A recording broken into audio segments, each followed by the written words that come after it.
ملا هیبت الله وایي پاکستان سره د استاد یاسر د برخلیک په اړه خبرې وشي. دا چې استاد یاسر څوک او څنګه پاکستان نیولی جزئیات همدلته وګورئ او چینل سبسکرایب کړئ. کبیر حق من لیکلي یاسر په یو بیان کې په خپل زنګون ایښي ټوپک ته اشاره کوي او وایي چې 40 کاله یې چلولی خو یوه مرمۍ د پاکستان پر ضد نه ده فیر کړې. هغه کابل کې بندي و آزاد ملاقاتونه یې کول او ملي امنیتي ځواکونو کافي درون چلن ورسره کو، خو د له همغه ځایه د مرګ فتوا ورکوله.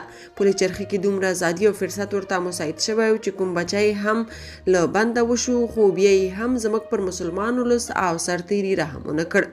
د جمهوریت له زندانه روغ جوړ او ژوندی ووت، خو همغه ملک چې دی پر وړاندې مرمۍ نه وه فیر کړې او سر یې ورباندې ورکو تر ننه تری تم کړ. طالب تل د بل لپاره خپل وژلي او ښه افغانۍ له بد پاکستاني سره هم نه دی برابر کړی. تازه خبر دا دی چې ملا هیبت الله د استاد یاسر د برخلیک معلومولو امر کړی.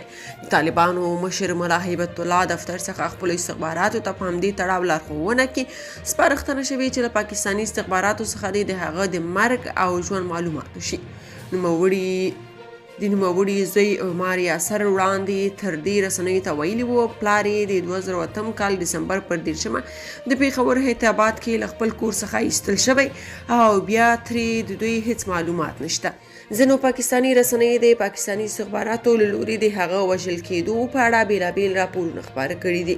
شنونکي وایي استاد یاسر د کفارو سره د هر ډول تړون خلاف و او که د هغه بیانونه واورېدل شي نو پکې به واوري چې هغه طالبان چې دوحه کې امریکا سره تړون وکړ ټول کافران دي.